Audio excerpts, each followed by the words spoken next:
Alright, back again with another video, and I wanted to share with you the reason why I have this picture on screen again is because I got something related to it.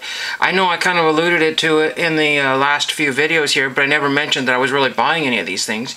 But I got a couple of eBay packages came in pretty good, and I think the cards are in really good condition for their age, and so I'm really happy to get these. So I have two different things here. I have some Davy Crockett cards here, and I have some 1958 Topps Westerns. Excuse my fingers if they're a little dirty. I was doing some outdoor work before it decided to kind of mist and rain and get kind of annoying there.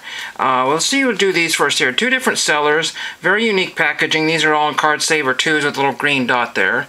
Maybe the green dot was to, I'm not sure, to show the green backgrounds on these cards here. But we have the Series 2 of Davy Crockett, Strange Neighbor. Hopefully this will not be super washed out here. I'm trying to find a good balance. I don't know if that's wind or what that is in the background, but yeah, some sort of inclement weather coming in. So Strange Neighbor, and that is probably Davy right there, and I'm not sure who that is, and that's his buddy. I forget what it is, who that is. While Georgie and me was cutting timber, the new house, we heard some noise in the bushes. It's kind of unusual, Davy Crockett here, because these are kind of quotes here, but they're essentially kind of a slang terms there. You don't see like poor grammar on back of cards unless Topps does something kind of accidental. This is 35A. I think the green is the... I have to be sure, but I think the green is the harder to get, which is probably the Series 2. Don't quote me on that one, because I'm just learning about this set here. So there, that should be good right there. Then we have Outsmarting the Gambler. I will take one of these out and show you how nice these are. I mean, when I say nice, I mean more or less relatively crease-free. This one's got a little smudge on it, I think. It's hard to get out of these weird cards. They're really wamped into these card savers, so not probably the best thing to put them in, but this one has kind of a little, like a wrinkle here, like a slight bend here. But there is Outsmarting the Gambler. There's a little bit of stuff there, but again, what I look for in these Davy Crockett cards is clear pictures, and also ones without white marks on it, because these could get, white scuffs on it, and that really takes away from the images. And a lot of these old 50s Topps will have that, and the best thing to do is get, maybe something with slightly not perfect corners, but get something with a nice front on it, and a relatively nice back, free of writing on these. So very, very cool. I got two of those. And then I got these here. Let me get these out of there. One of them looks like it might have a wax stain on it. I'm not 100% sure. So I figured I'd give that a shot. What happens is you do all your homework and all your research, and then some better ones pop up. This one has a bend in it, so it might have gotten wet at some point. I don't know. But again, you can't tell with the pictures here. So here's the Restless Gun. And this is John Payne as Vint Bonner. So this is a 1958 Topps, a base regular card set. There's some black spots here, but I bet you if I just take my t-shirt and rub there for a minute here, some of those might come off. I just taken a chance there that they were little bits of wax on there, and they might still be. Looks like they're raised on there, so they might come off there, but don't want to mess with this card too much here. There's a little something right there on the bottom there. It doesn't matter. Again, this is, these are pretty good set fillers here for $1 a piece. Sometimes you pay $1.25, $2, $3, $4, $5, $6.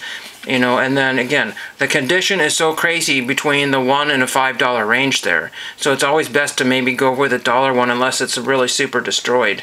So there's that one there, and it'll probably display just well enough to put in a penny, or a paper, or top Ultra Pro page. Then we have, that one was not in a, well actually maybe that one was in a penny sleeve, I couldn't tell. And then there's this one here, Wagon Train. I think this might be my first or second Wagon Train card. I have that sheet here, but I can't get to it. It's underneath some of this stuff here. So here's Wagon Train. Again, some of these I couldn't see the corners on it, but pretty decent there for what I'm trying to do. A little bit of slightly goofed corner there. And again, a lot of these will have abraded surfaces. Some of them will be kind of, this one feels kind of rough, and this one is a little more on the shiny side. I don't know why that is, but they are on the same type of paper. So I've got number 47 and number 652. So this is, I think, a 71 card set if I'm not mistaken. So you can get done pretty quickly here. Then we have another lot here, and this is from Home Plate Cards, and they put a lot of effort into their packing here. So let's get rid of the sticky notes here. And again, some of these I didn't buy a whole lot from because I'm just trying to learn. You don't buy a bunch all at once and then find out you got a bunch of yucky commons you got to replace. So I wanted to get a start here, even though you pay a little bit extra for shipping. Now it looks like they got 3 or 4 cards per thing here. I don't remember. Oh, okay, this was a lot of 2, that's right. This was a lot of 2, so I did not care about the condition at all. But you can see the whiting on here. There's nothing I can do about this backdrop here. I was hoping to find a darker backdrop here. But hopefully you can see the whiting on there, the color missing, and then there's both in the Restless Gun. And then so these were essentially 50 cents a piece, so I had to take them. There was no way around it, 53 and 54, so I got 2 consecutive numbers. Some sort of spot on the back there too, but again, for what I'm trying to do, kind of like Brandon Stebbins is doing with his 70 tops, I'm just happy to get anything. Again, the corners, and this looks like it might have gotten wet or at some point. There's kind of a splash spot there, it looks like. So again, I'm not particularly upset because they were only 50 cents a piece. If they were all 50 cents a piece, I would pretty much throw, condition to the garbage and then just buy them all. And there's a few more here. Here's Tales of the Wells Fargo. And some of these were pretty good condition for a whopping $1, I think is what it was. Maybe $1.05. I really don't remember what the... Dale Robertson as Jim Hardy, so that's pretty cool. And then this one, here's the back of it, number 57. Again, I thought I saw 57, but I always have to make sure... No, that's 47. And I might actually have a duplicate from this set. I am not 100% sure yet. This one is one I thought I had, but maybe it's just because I saw the image a whole lot. I'm in really good condition, this one here. I'm really happy to get this one. Very nice condition. You won't be able to see that. Tales of the Wells Fargo, and it just says Alert for Action. I don't know which actor this is here. It does not say, because there's a blank spot right there. So maybe they meant to say, but they just forgot. Could be an error, uncorrected error. And this is Alert for Action. It says Jim had, so it's Jim. So more than like the character Jim on the NBC television network. What's interesting is that these are all different networks here. That's NBC, let's see. NBC, so far these are all NBCs. Let's look at that's another NBC there. What's this one here? And that is all, maybe they're all NBC. Well, okay, we got another little packet here. And then I've got another project that I'm kind of looking into, getting some Star Wars cards back into the collection here. I haven't done that for a while. There's no way you could collect all the Star Wars with all the top stuff they've done in the last 5 years. All the wide visions they did back in the day. Some sort of larger holder here that's been sliced in half. It's that weird purple color. I've got one that's almost 100% purple. It's very, very purple, but anyway. These are slightly different ones here. So this one is a Happy Days card just to break up the monotony here. It's not particularly mint, but I just wanted that A Fonzie card there. Did not have that one. It's a blue version, so it's not really particularly rare or valuable. Card number 12. So that's one I needed. And if it was a duplicate, then I got 2. So I'm pretty happy with that one there. And again, I paid $1 for that one. This one here is from the Rat Patrol, and I believe this is also a Topps product. For some reason, I was thinking it was Donruss. This is puzzle number 6, or puzzle piece number 6, card number 3. Pettigrew and was a rascal from Kentucky. He was, sounds like zombie, he was the crook of the real Rat Patrol. His dice were always loaded. His cards always marked. Not this card was not marked, but always. But when it comes to a fight, there was no more dependable man than Pettigrew. And there is Pettigrew right there with the I don't know, 50 cal. What is that thing back there? I don't know.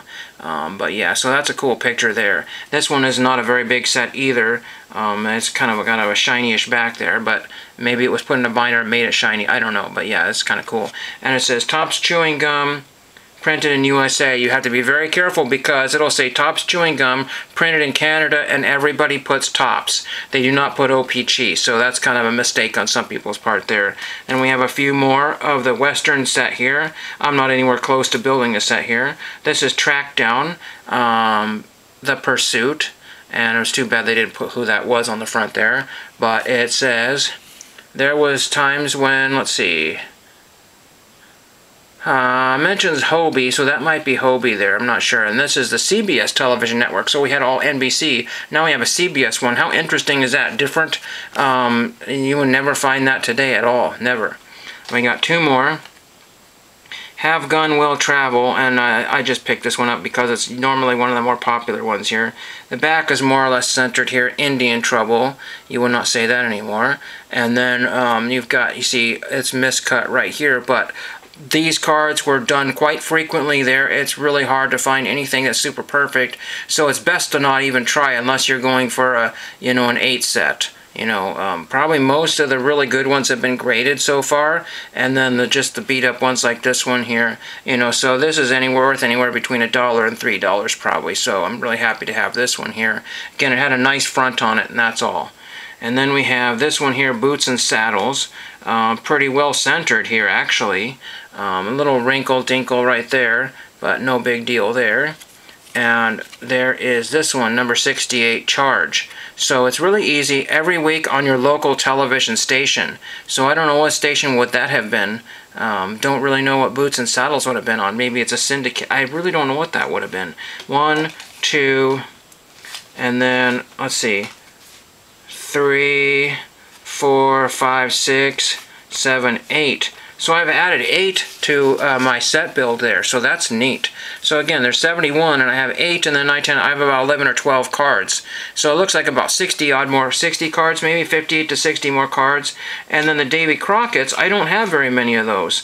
But, spoiler alert, I bought a bunch of those on COMC, and I wanted to get some of these because it's taking forever and a day for those things to arrive, you know, and again, it's just really frustrating. Now here's the other frustrating thing, is, of course, the Davy Crockett is the old-fashioned card size, and I have to go buy some pages for that.